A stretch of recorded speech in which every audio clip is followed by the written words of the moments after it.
Hello there, my friends, and welcome back to the Hybrid Lab. First off, if you missed it, we just released the announcement post podcast explaining a little bit more behind the shift and change here, the name of the podcast.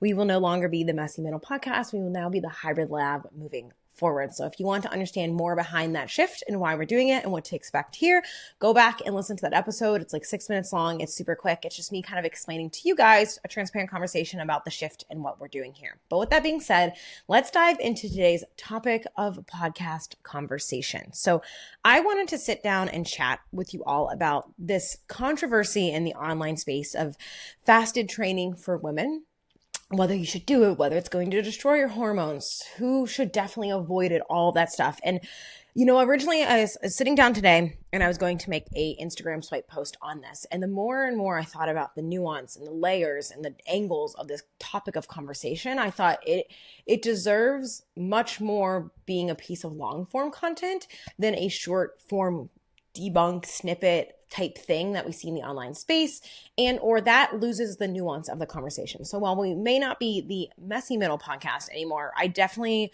never want to lose that nuance or the it depends or the if and or type narrative in the way that I talk here. And I know that that's frustrating for a lot of people, but with this topic specifically, I really want you to go into it with an open mind of it's probably not a one size fits all or blanketed or hot take, yes, no, good, bad, black, white, with this, because I think there's this mix of people being like pitchforks that like women are different than men and will die if we train fasted, mixed with people who do train fasted or like to train fasted or have a hard time eating in the morning, feeling really frustrated when they hear that advice. So like, I want you to just like put down the pitchforks. And we're going to dive into this here today. So I actually have a little bit of an outline. I've never done that for a podcast before because typically I am recording talking to my camera for my videographer to edit. So bear with me. This is a little bit different for me. So I'm going to try to read and chat with you guys at the same time. So if there's some pauses or lulls, I apologize. But apparently I talk very fast. So maybe that will help it be more digestible for all of you. So let's first start by defining what we're talking about. And when we say fasted exercise, what do we mean?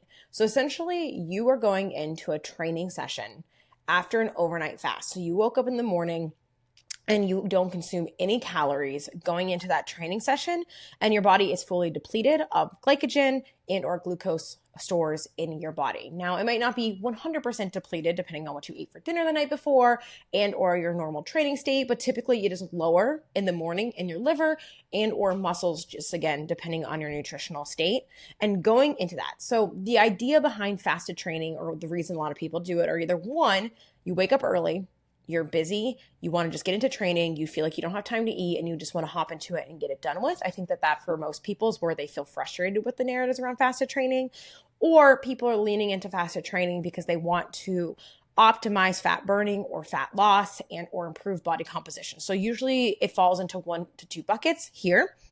And it feels like, well, if I'm eating and I'm training, I'm burning more fat.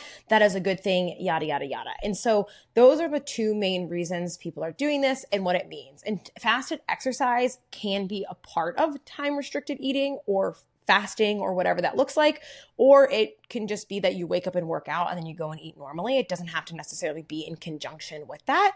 And so it's just literally going and doing a workout first thing in the morning without eating beforehand. And so, the narrative in the online space historically around this is that, well, this research is male dominated. There's not enough information on females. Women need to fast or need different protocols than men. And while there is probably a small degree of truth to this, I want to explain that truth to you guys in maybe a more nuanced way. And so I think sometimes people do a disservice in the online space because a lot of the data that we're seeing in women or across the menstrual cycle or between menopausal women and men or women versus men or whatever it is, we often kind of don't see these narratives that a lot of like cycle syncy female hormone spaces promote. We don't actually see that in the data that we need to be adjusting our training or our nutrition in the ways that people are saying.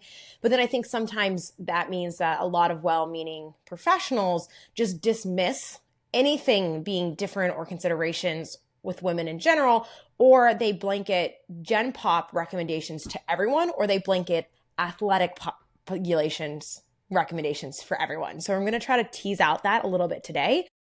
So if you hear me in this podcast suggest stuff that is different for women, it's not me saying that we are these delicate little flowers who can't handle anything, but who and when these recommendations might apply. Okay, I'm done disclaimering myself.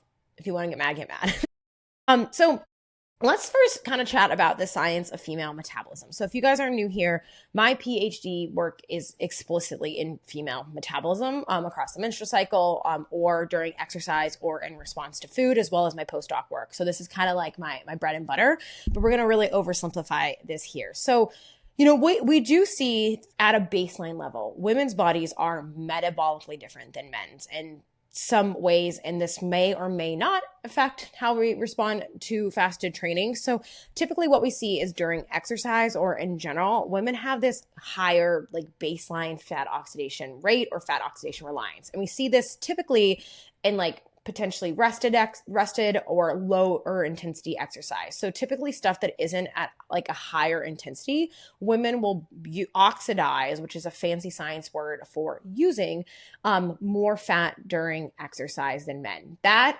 tends to go away or switch off once we, move into high enough intensities that essentially fat and carbohydrate utilization cross over during exercise. And at certain intensity, like intensity will override that fat oxidation reliance and different. And so this is partially due to the influence of estrogen, which promotes fat oxidation, where men typically tend to be slightly more glycolytic or use more carbs, so to speak. And so these are some baseline differences we see physiologically between men and women. These can sometimes impact our guidance or recommendations for things, but it's not like as robust as I think sometimes people make it out to be. There's also this idea that women already have this baseline fat adaptive, quote unquote, metabolism, because of our sex hormones, particularly estrogen and things like that. And so that is true, but also, especially like based off my dissertation work and studies, I really want to suggest here that being of a higher aerobic fitness status or more trained itself enhances that or makes that greater. And being sedentary and a female doesn't necessarily mean that like, okay, well, I don't need to worry about like training or aerobic training or anything like that because I'm fat adaptive. We don't want to think of it that way. There's just these slight baseline differences between men and women. And so the idea is that, with fasted training, we are enhancing fat oxidation. We're burning more fat. We're using more fat during exercise training. And that's one, something women are already pretty good at doing during exercise training. Two, my stance and my take is that being more aerobically fit, having a higher VO2 max or a higher lactate threshold, or just being able to doing more cardio itself is going to make a bigger impact, pay off bigger dividends if you want to burn more fat or be a better fat burner or oxidize more fat during exercise training than fasted training or any of these special things. Truly, when we think about like the data that I looked at in all of my dissertation work, when we say that you're burning more fat or oxidizing more fat during exercise training, we're talking about grams to the hour. Like we're not talking about as much as people think it is. And it's not necessarily resulting directly in increased or decreased fat and or improved body composition like people think it's going to. It's not as much as you think it is. And we also have, data that shows that if you train fasted, you don't necessarily maintain that fat oxidation the rest of the day, but you might switch into then more carbohydrate utilization the rest of the day because our bodies are smart. If you're metabolically flexible, you'll switch between the states of what your body needs or what it's asking for or what it needs to supply its energy needs during the day. So it's not as much of a hack as we think that it is. But my biggest takeaway from this little section here when we think about metabolism is that, if you're using fasted training as a tool to enhance fat oxidation, one, women in general, we are at baseline better or good or have an advantage here of that. But two, we still need to train to enhance that and maximize that. And for everybody, training is going to make a bigger impact on improving your fat oxidation abilities or your ability to use fat during exercise, both from a performance standpoint or if you care about it from like a metabolic standpoint, which again, that comes down to total daily intake. That's going to drive that more than anything, but it might give you an edge or help you a little bit. So I don't want you guys to over rely on it from a performance standpoint. And we'll talk a little bit more why if you guys have performance goals, especially women here, I don't necessarily recommend fasted training for that as a tool. So Anyway, that's my spiel on that. Let's talk about body composition effects for women. So, when people think about fasted training or women in general, there's always this little cricket in the back of a lot of women's head of like, well, how do I be leaner? How do I be thinner? How do I maximize that? Whether it's just Gen Pop people trying to lose weight from a fat loss perspective, fasted training, I'm not eating, I'm on an empty stomach, that would make me burn more fat. Or women they restrict their food around training because they think it's going to be better because thinner, faster, stronger, things like that. These narratives that we have that people will be smaller and that is better. And it, we all know it, whether you personally identify with that or not, or have it in your life. Most women have at some point in time had that identification with fat loss and training. So when we look at the data on fasted training and body composition, we do see that when we look at people doing fasted versus fed cardio over time, as much as people claim that there's going to be improved body composition, we don't actually see differences between groups who are calorically controlled. So if calories are matched in response to calories are matched between groups, and one group trains fasted and one group trains fed. At this time, you don't see these robust differences in training response to body composition changes. So people aren't losing more weight or thinner or losing fat in response to fasted training compared to people who are doing fed training if calories are matched. Now, of course, if you are fasting or doing fasted training and it's driving an overall caloric deficit during the day, yes, that can drive fat loss, but that doesn't necessarily mean that it was the fasted training that does it. It was the energy deficit itself. And so, we also have a review paper that showed that increased fat oxidation during fasted exercise in women didn't translate to overall greater fat loss when measured over weeks or months. So when we look at women specifically, a 2020 review found that it didn't actually translate to fat loss over weeks or months. So I know people might think, well, there might be a small advantage. I am increasing more fat. Potentially that's driving energy deficit, but we don't see that as clearly as people make it out to be. And that's coming more from the fitness bro space. I think like old school bodybuilding thought. I don't think we see as much of that anymore, but I think that still infiltrates a lot of people's baseline knowledge and feeling around these things.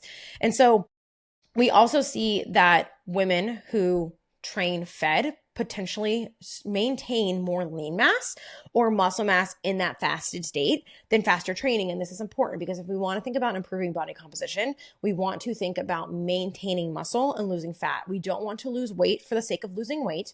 We want to maintain muscle, especially women. I mean, that is the big thing right now, is that especially menopause, perimenopause, but also, a lot of you listening to this are in your late 20s into your 30s and having children, and there is potentially muscle loss that is occurring during your pregnancy and postpartum if you're not keeping up with protein intake and resistance training or having back-to-back babies. It does impact body composition slightly, and that's not me to shame anyone for that, but those are periods of potentially rapid muscle loss in women who aren't focused on maintaining and gaining it in between or in response to those seasons of life.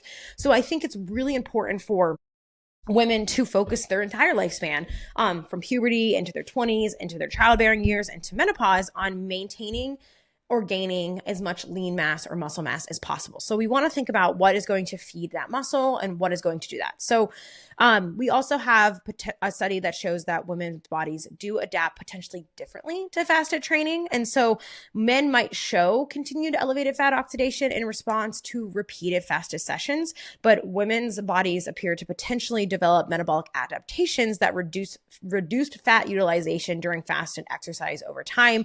And this may be one of our protective mechanisms related to female reproductive function. So when I talk about hormonal impacts here in a second and dive into that a little bit more, I think it's really important to note that most of the differences that we're going to see between response to nutritional or energy intake in men and women really come down to these baseline innate biological differences in trying to preserve or protect female reproductive function. That's what a lot of this stuff comes down to.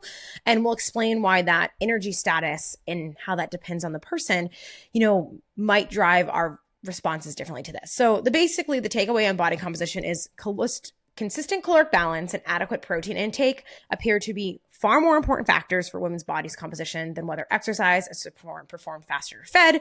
And there isn't really, compelling evidence that training fasted is better than training properly fueled.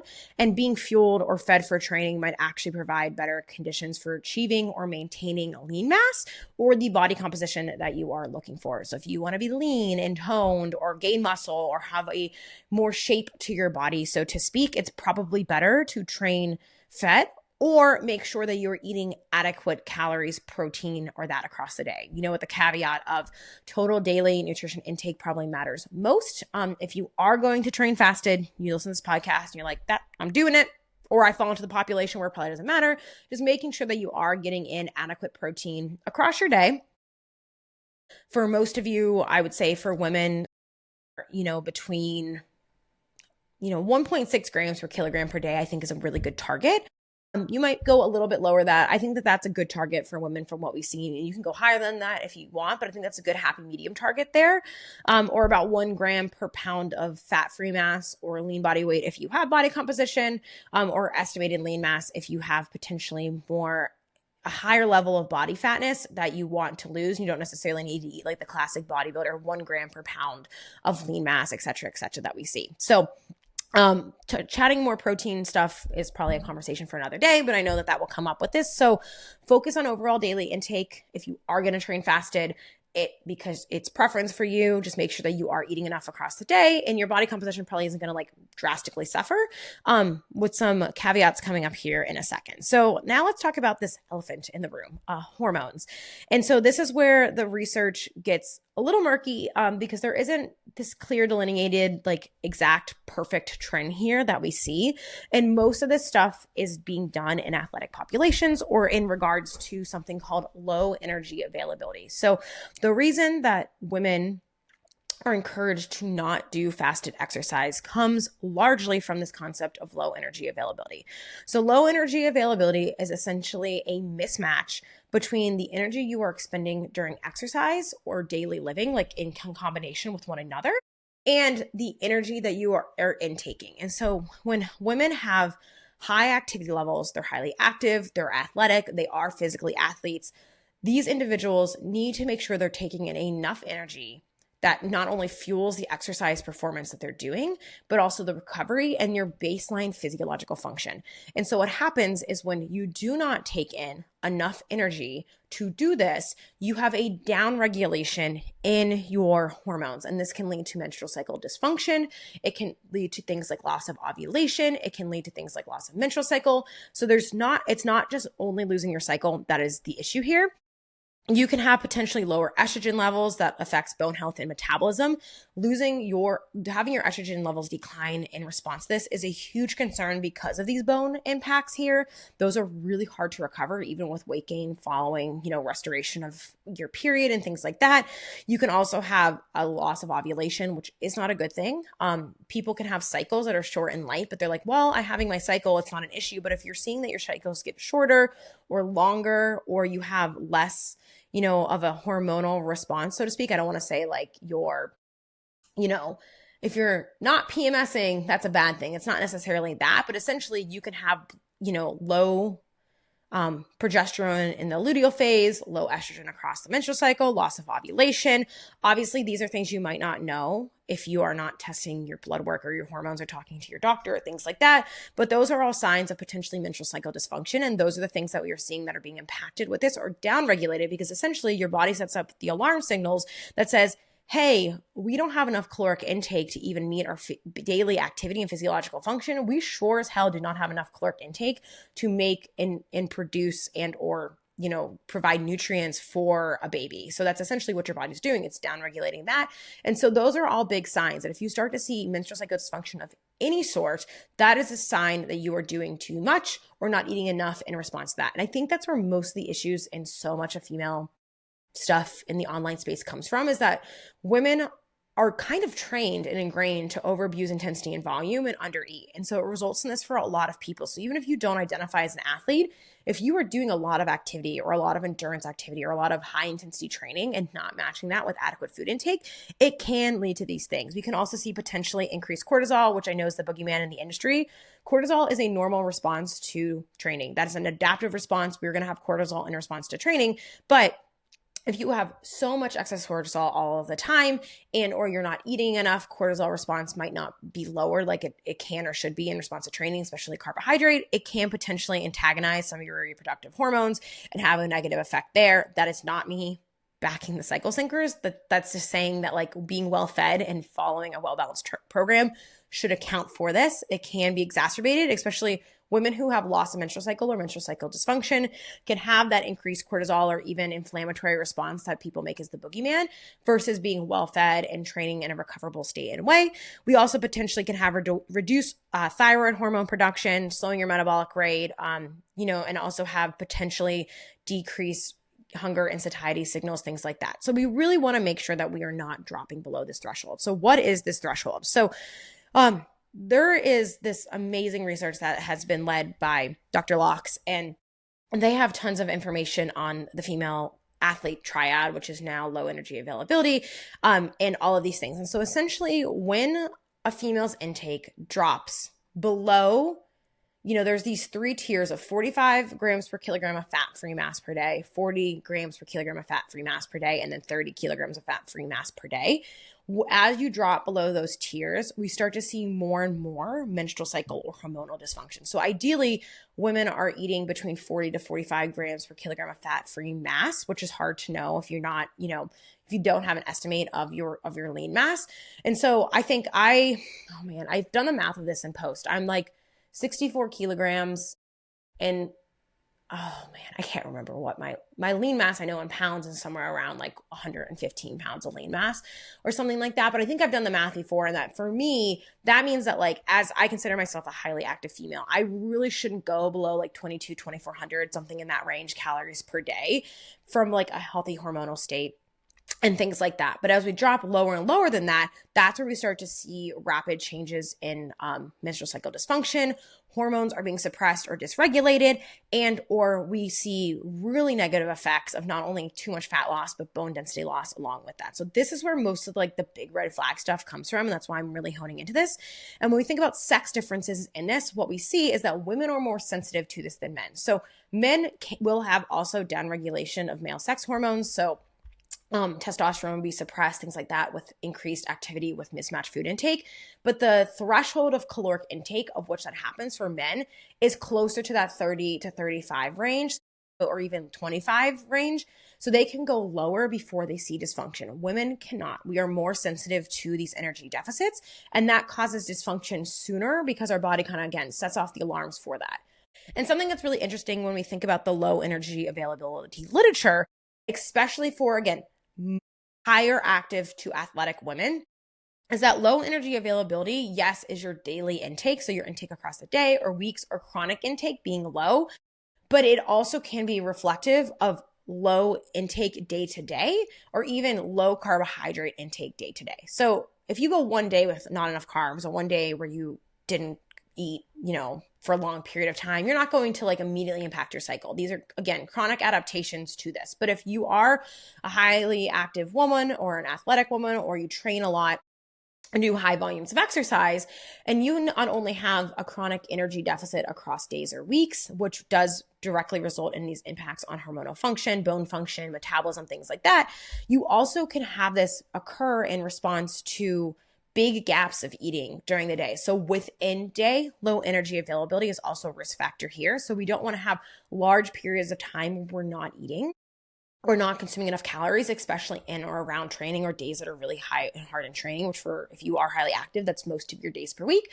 And or we don't want low carbohydrate availability, because something that is really, really needed to support hormonal metabolic function, but also repair and recovery and energy output with exercise training is going to be carbohydrate intake. And a lot of women are, one, afraid of eating more carbs, or two, it's hard to eat, honestly, as many carbs as you need in response to your training. And I have tons of videos of me just like talking to you guys about like why carbs are important, why I eat carbs, how I get in more carbs, how I do in a way that is healthy and or supports performance. Go listen to that stuff, or my podcast on like tracking and how I approach this to making sure I eat enough. That will be helpful for you guys as well. But those can also increase the risk factor of this. So while it is about chronic intake, and it's going to be about chronic intake maybe more so in just regular recreationally active everyday people, the more fit you are, the more athletic you are, the more time you're spending training each week, especially the time you're spending doing aerobic or high intensity exercise, which is really depleting of glycogen stores or really burns a lot of calories during that activity. The more you want to think about not having long periods of time without not eating enough, making sure you're eating enough carbs, and or making sure you don't have these big energy deficits across weeks or months. So that's like really where a lot of this like don't train fasted comes from. It comes from this type narrative. So we also do have a few studies that show fasted training may potentially disrupt the menstrual cycle with, in women with lower estrogen levels, performed in athletes who performed fasted training more than 3 times per week. We also see that exercising with lower glycogen stores increases cortisol, which can suppress reproductive hormones potentially. And there's potentially, again, just greater elevations in cortisol in fasted training in women. And I'm saying that, I know that like that's the boogeyman narrative of the fitness industry. And so many of you are going to listen to that and go, oh my God, wait, so my cortisol is higher. That's going to make me fat. That's going to kill me. It's going to be bad. No, I have said this in every interview. You've probably heard me say that if you're worried about your cortisol in response to training, just eat before it or have some carbs before it or during it. When we say about cortisol elevation in response to training, it is a response to either intensity, which is necessary. That is a normal physiological response to exercise training. It essentially signals to your body, hey, we need to release carbs or fat from our storage so I can use it for energy metabolism. And it's adaptive. That response will become either blunted or regulated or won't be as great over time in response to the same level of training as you adaptive training. So it'll be greater in the beginning and then you will adapt to it.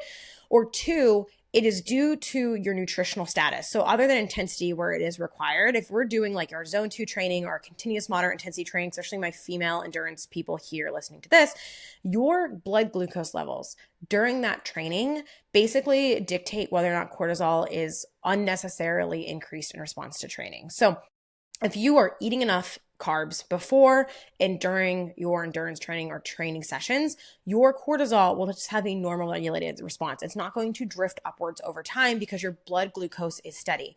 Now, if you don't eat enough during endurance training or you're not eating enough in general, that will potentially be higher or more elevated in response to that. And of course, cortisol is a normal adaptive response to exercise training, but we don't want excess more than is necessary to exacerbate that. We're not trying to fry ourselves with our training. I am pro adaptive, recoverable, polarized training.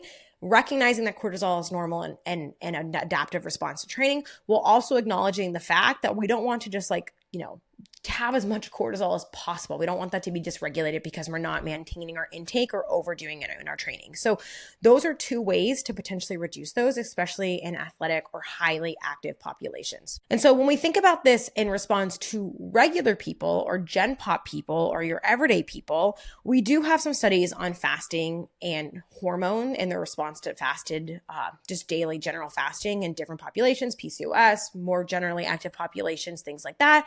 And we actually see potentially in overweight females or females who are not, considered the bucket of like athletic or very lean or already on the lower end of the spectrum of body fat to begin with, we actually see potentially hormones improve. Some of these menstrual cycle hormones, like luteinizing hormone and or estrogen levels, progesterone levels, things like that, potentially improve with fasting, which is likely more driven by the energy deficit or lower caloric state or improved body composition or fat loss in response to this. And this is why it's nuanced, because what might be very, very harmful to someone who's more active might be completely fine or, in quotes, beneficial to someone who's potentially has more adiposity and or more recreationally active, not super active at all. It might have a positive effect because potentially it's going to improve things like our blood glucose regulation, insulin sensitivity, insulin regulation, triglyceride metabolism, and or just improve markers of our metabolic health,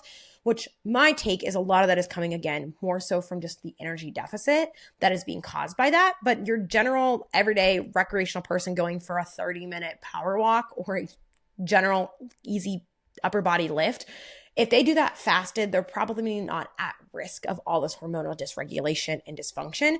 It's more so as you increase on that spectrum of physical activity, that's where it becomes more risky. So before I kind of dive into this a little bit more with highly active women or menopause and the rest of these topics that I have here to cover here in recreational exercises, let's talk about the fact that like you probably need me at this point in time to classify who you are. So this is the way I think about it. If you are getting less than the exercise guidelines, which is 75 minutes of vigorous or 150 minutes of moderate physical activity per week, or some combination of the two of those, you are sedentary in my eyes. I don't want you guys to think, oh my God, I'm a piece of crap. Like if you're getting below the exercise guidelines, I'm more concerned with you getting to the exercise guidelines than what you're eating before your training, or what you're doing, unless you are someone who chronically diets and chronically overeats or undereats. I'm more concerned with you just getting to those exercise guidelines and whatever you need to do to get there. When we think about the exercise guidelines, that 150 minutes per week up to 300 minutes per week is kind of what I think of the next tier, because that recommendation is actually 150 minutes per week to 300 minutes per week. We see increased health benefits or more optimization of our health when we increase that minutes of moderate intensity exercise. Now, this also should by default for all people include 2 days at least of resistance training per week. But a really big driver of energy burning or energy demands is going to be cardiovascular exercise, which is why I'm leaning more on this here, because we see a lot more of these risks as well in female endurance athletes than other populations because of that high demand of energy flux coming to the bodies during these types of activity. So then I would say that's like recreationally active. You are a recreationally active individual, that 150 to 300 minutes per week. The next tier of that within the guidelines is 300 to 500 minutes. So that is where you start to transition from being kind of recreationally active to moderately to highly active. So probably as you get to 500 minutes per week up to that above, you start to get to highly active to athletes, right? So 500 minutes per week is somewhere, and I think it's like almost like 10 hours of activity per week, or maybe I'm wrong. I think 300 minutes is 5 hours per week. Let me just look it up. That's okay. 500 minutes per week is about 8 hours of training per week, and 300 is about 5 hours per week. So I was right on the money with that. I should have just doubled that. 3 times 2 is 600. I have a PhD. Super smart. So as we start to get into that transition of 5 to 8 hours of training per week, and then 8 to 10 plus is when we start looking at athletes. Athletes are training 14, 15, 20, 25 hours per week. Most of you listening to that do not fall into that bucket. Most of you are probably in the lower to moderate to highly active per week. So for context for you guys listening to this as well, who follow along with my journeys right now, in the off season are training for high rocks or in between big ultra races, I train probably somewhere between like 7 to 8, maybe 9 hours per week of training. Probably 7 to 8 is where I sit on like that lower end of the spectrum. When I was training for my ultra marathons the last few years, I start to get closer to 9, 10, 12, 15 hours per week of training. So there's definitely a fluctuation and shift. Sorry, I had to turn off my heater, and that as well. And so you can move along the spectrum as you go across the year, and that be okay. But my recommendation here for you guys is if you're sedentary, focus on getting more active. If you're recreationally active, doing fasted training potentially once, twice a week as needed if it's absolutely necessary. Shorter sessions that are under 60 minutes, kind of lighter lifting sessions. Lifting just doesn't have as many carbohydrate demands or needs as endurance training does. You're probably going to be okay. You're probably not going to die. But if you get to become more moderate to high, very high or athletic levels of activity, I really do not recommend fasted training for you, both from a performance standpoint, but also from a hormonal health standpoint. And for all of you across the spectrum, if you want to optimize muscle retention, muscle growth, and or your recovery, your performance, all that stuff in your gym session, you are going to feel better if you are fed than if you are fasted. And if you're someone who's like, I absolutely do not, I feel horrible. One, I encourage you to work on timing of your food. Potentially you're eating too close to your training session. There's something called reactive hypoglycemia that essentially if you eat too close to your session, essentially between 30 minutes out and 10 minutes out within that window, you don't have enough time for insulin to be released to bring that glucose in and then come back down so that you're at a normal glycemic state. And what will happen is that you'll start activity at the same time that your insulin is released, and you'll have like a double whammy of glucose being pulled out of your bloodstream, both by your muscle receptors that come to the surface and pull that in, and insulin at the same time. So you might go and crash really quick.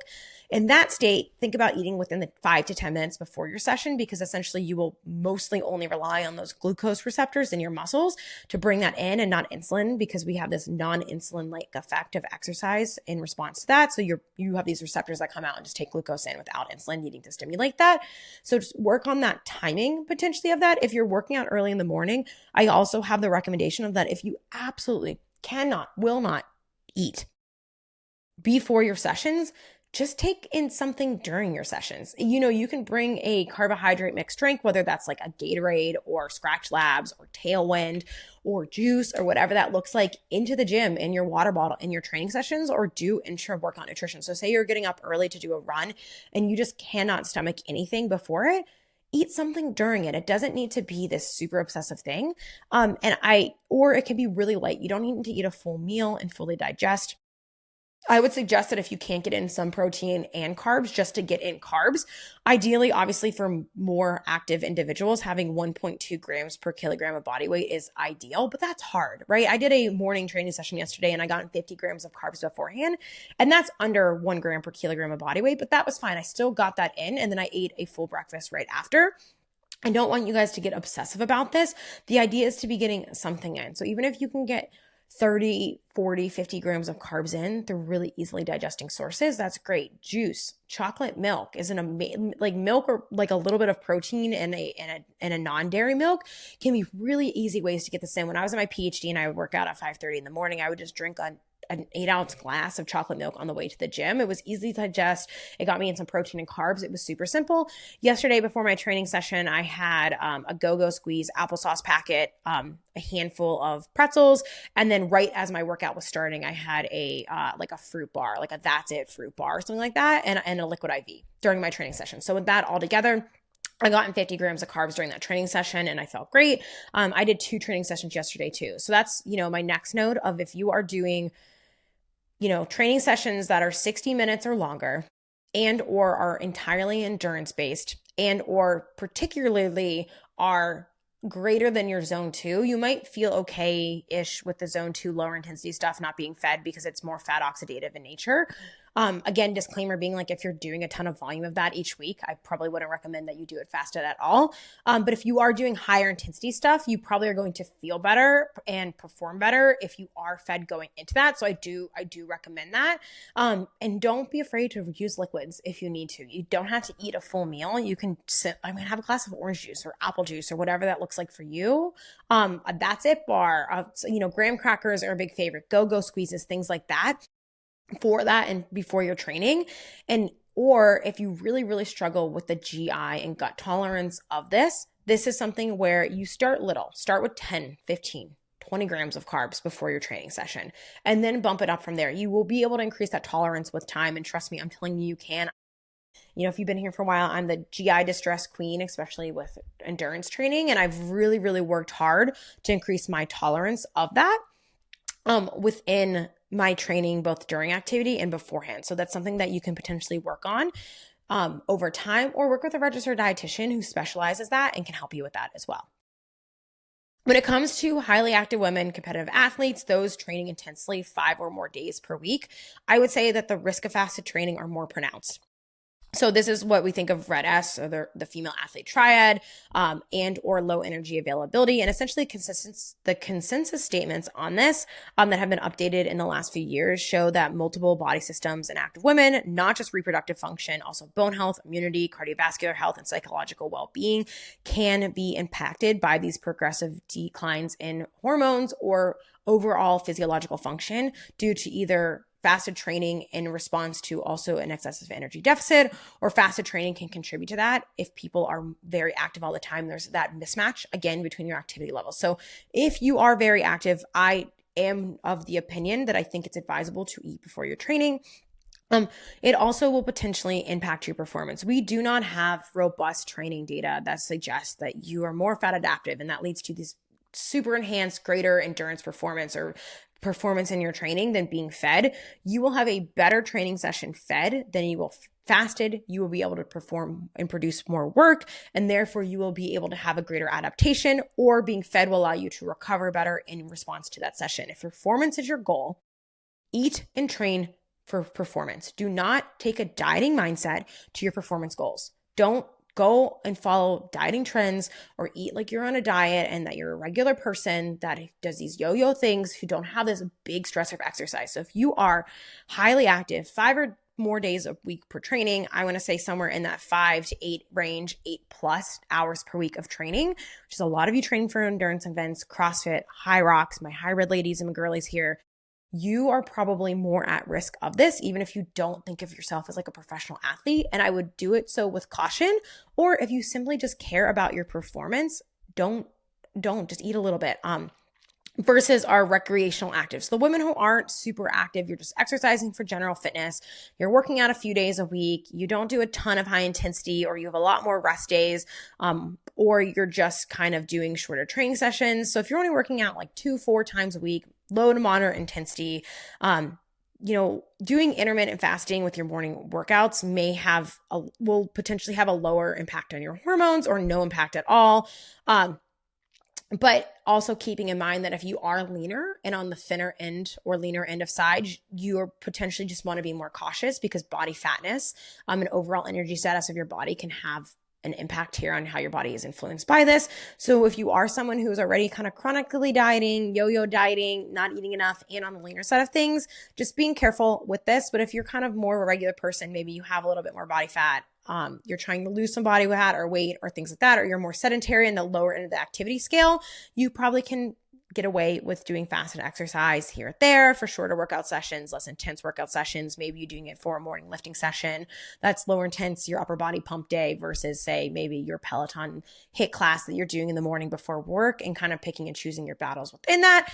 And, probably being okay, and or just, if you're noticing any impacts on your cycle across time, then kind of having that red flag, having your spidey senses on and saying, hey, I shouldn't do this. So yes, it is safer potentially to do this than it is to not, but there's definitely a spectrum of people who you probably can get away with it. It's probably fine. You're probably not going to die. Eat after, go on with your day, eat enough protein, carbs, and calories across the day.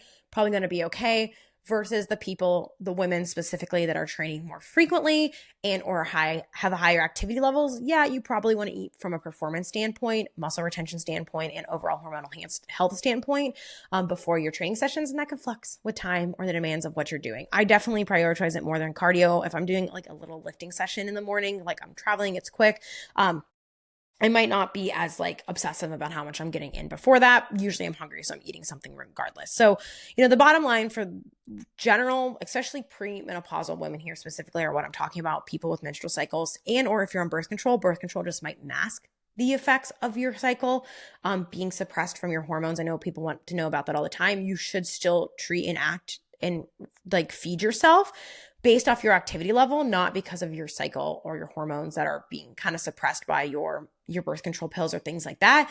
You should still look for red flags of potentially things going haywire in your body or things not seeming quite right, because your stress level is too high from your overall training load, plus not recovering, plus not activity on your body.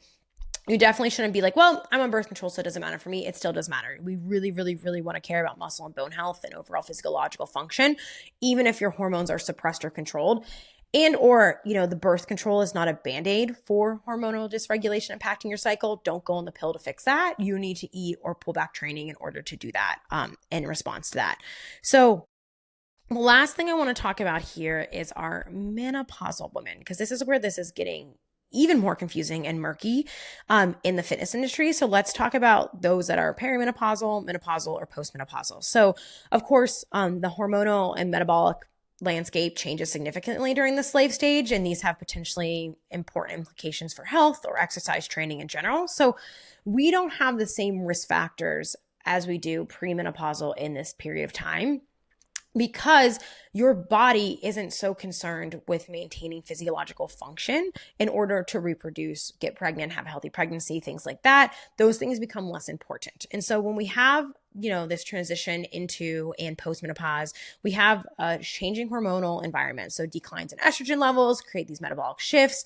And we, estrogen does promote fat oxidation. What we see is with estrogen declining, or just the metabolic transition in general in response to menopause and aging, which compounds that as well, we do see changes in body composition, increased central adiposity, and declines in insulin sensitivity and or metabolic flexibility, things like that. And so I cover that a little bit more in depth in my How to Exercise for Menopause video. So if you want to learn a little bit more about that, go back and listen to that podcast or YouTube video. And so,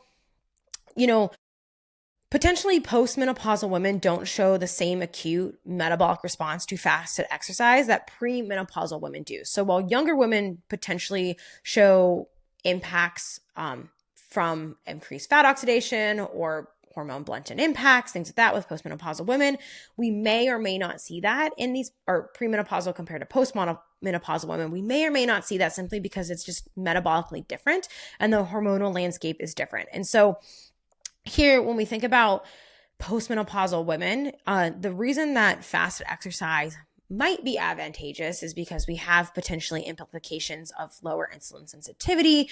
We have impacted fat oxidation, fat regulation. We might want to enhance those with training. But we also want to consider the fact that preserving and maintaining muscle and bone are really, really, really important during this period of time. We see rapid changes in bone loss with estrogen declines, as well as just aging in general, compounded with potentially changes in physical activity and or life changes that come during this period of time. We see potentially impacts of declined muscle tissue. We start to see that starting at 30 in all women, and it's not necessarily rapidly declined in response to menopause, but menopause and aging compound the impacts of both of them together that can lead to these rapid impacts on metabolic health, physiological outcomes that can impact weight status, body composition, muscle, and bone, which is really, really important here.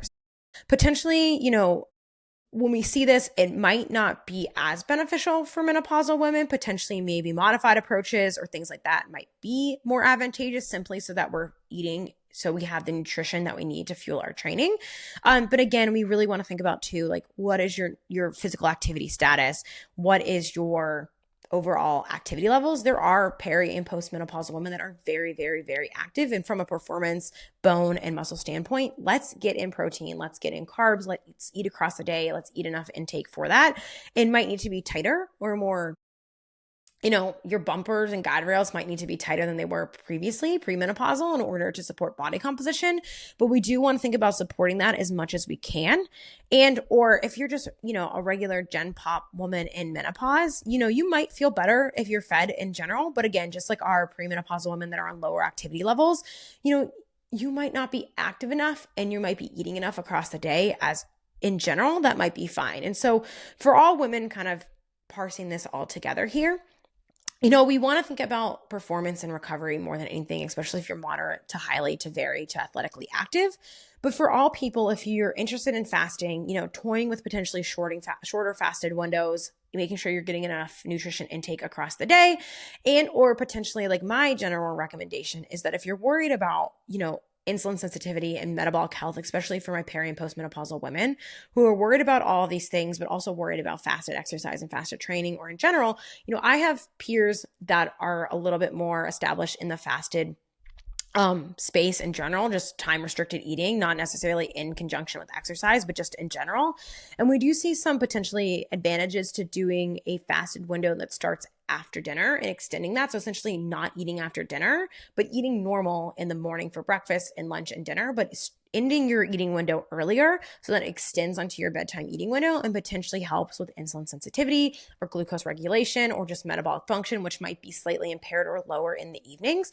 So I actually kind of go on that recommendation for people who do want to toy with fasting or they want to do that. It's totally okay to not have an eating window across your day that is like all day long. Very, very active people, highly active people, you probably are going to eat a lot more frequently or a lot more often. And that's probably okay because you're going to go through calories a lot more rapidly. You're going to have these energy deficits from your training that are similar or mimicking what is happening at a cellular level that is also happening with fasting.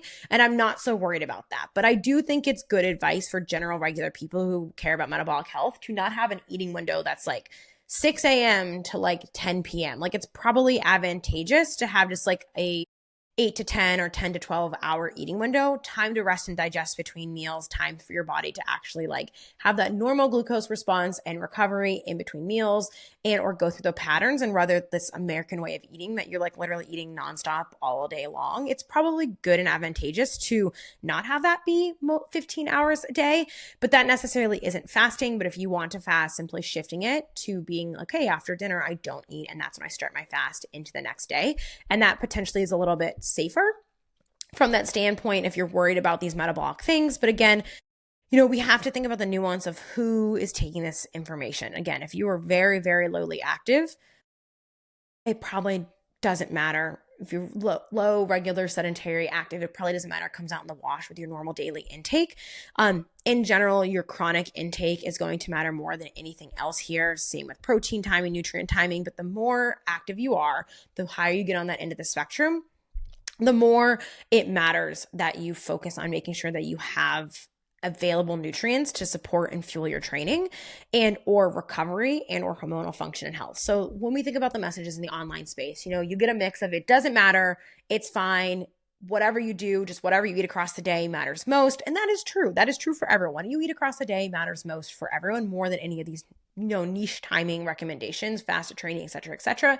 But as you are more active, especially premenopausal women who have the potential negative implications on their reproductive function health, which is a measure of health, we do want to think about more about specifically making sure we're not going large periods of time without eating, or we're eating enough carbs across the day and or meals across the day, or having protein feeding and spacing across the day. These are more advanced protocols, but if you are more active, highly active, you have specific goals or highly time demanding, energy demanding goals, we need to be thinking about these things more. And that means that even you general regular people who are like, well, I'm just training for a marathon, but I'm a regular person, it doesn't matter. You probably should eat to support that training goal, versus if you're like the hobby jogger going out for a 20, 30 minute jog in the morning, you're probably fine to just come back and eat breakfast. And that's where that nuance lies, is that the scary fear mongering stuff comes from the camp of, okay, well, this is what we see in athletic women, athletic populations, highly active populations, then that is a huge risk factor, especially in female endurance athletes. That is a huge risk factor. I am not advising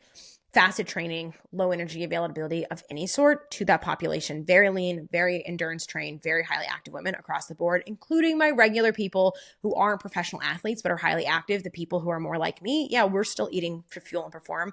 I really don't think that it's giving you any advantage.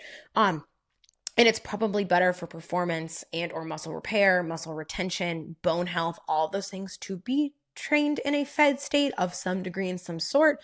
Same for my menopausal women, just making sure that you are eating enough across the day. But if you are still very, very active, I would encourage you to still get in nutrition so that you are supporting your muscle and bone and overall health. But also, again, at the end of the day, what you're eating across the day matters most. Enough protein, enough carbs, enough calories is going to be that way. But there's just that simple nuance of, if you're a regular person, you don't need to take performance advice to apply to your daily life. It probably isn't that important for you. But if you are a highly active person, treating and training yourself as, well, this is fine, and taking regular person advice, recreationally active person advice, or poor industry dieting narratives and applying that to your performance training goals is likely going to hurt you in the end. So hopefully you guys kind of understand the breadth and the depth of the nuance within that. I know that there was a lot of different angles I took there to try to explain that in a way that made it make sense for you. And helps you kind of understand that the science behind this isn't black and white. It's not a yes, no, it's going to immediately kill you on the spot, and or it's, totally fine, do it, it's amazing, fat boosting. It probably depends more on your specific circumstances, goals, and individual response. So my key takeaway is that I think women should approach fasted training with caution if they are highly active or have experienced symptoms of hormonal dysfunction. If you have a history of disordered eating, you have a history of being underweight, very low body fat, menstrual cycle dysfunction, and you overdo it in your cardio class, your CrossFit gym, your Orange Theory class, whatever that looks like, potentially consider fed training or working with a dietitian or sports nutritionist or healthcare provider who can help you support that in your training if you feel that you have risk for it is impacting your health, your bone density, your physiological function, things like that. Or just approaching it with caution, because it's probably safer, fed, better, kosher advice to be fed during that training.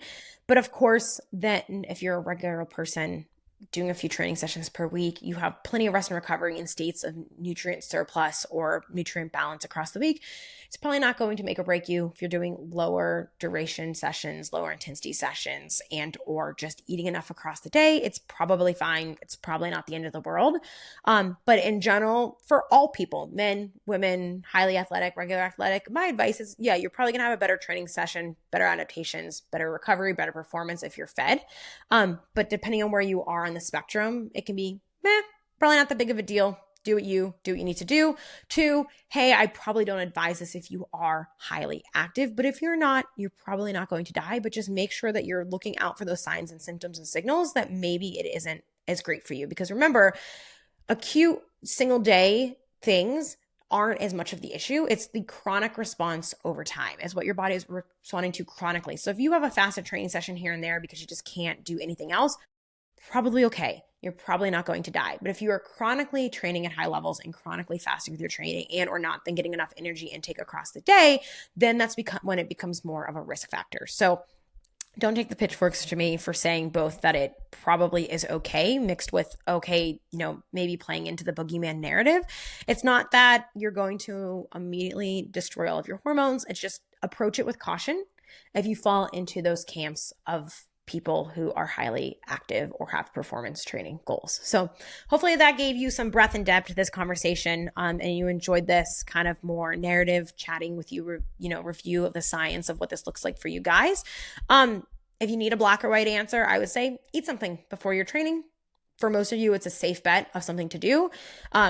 If you're not super active, probably okay. Just make sure you're eating enough across the day, and always look out for signs of hormonal dysfunction no matter who you are, because it does not mean only active people or highly active women aren't the only people who are at risk of these things. Premenopausal women can still respond to that increased stress of low energy availability, and or postmenopausal women, we do still want to make sure that we have enough nutrients to support our recovery and repair of our muscles, as well as our bone health and physiological function as we age, because those are really important. And again, go back and listen to my exercise training for menopause video, because that will give you a little bit more depth of the physiology that I didn't go into a ton here today. But otherwise, I hope you guys all enjoyed this episode. Let me know if you learned something, if you have some questions, all that. I do have a fast and fed ebook and guide that I will link here as well, especially for my endurance trained individuals. This will teach you how to actually eat enough out post-workout, intra-workout, across the day, suggestions on how to do this in a way that balances healthy eating, but also supporting performance. And you can use the code FED15, I believe it is, for 15% off of that ebook, just for listening to the podcast here today. So thank you guys so much for being here. Again, like, review, subscribe, all the things, share this. It helps so much. And otherwise, I'll catch you guys on the next episode of the Hybrid Lab.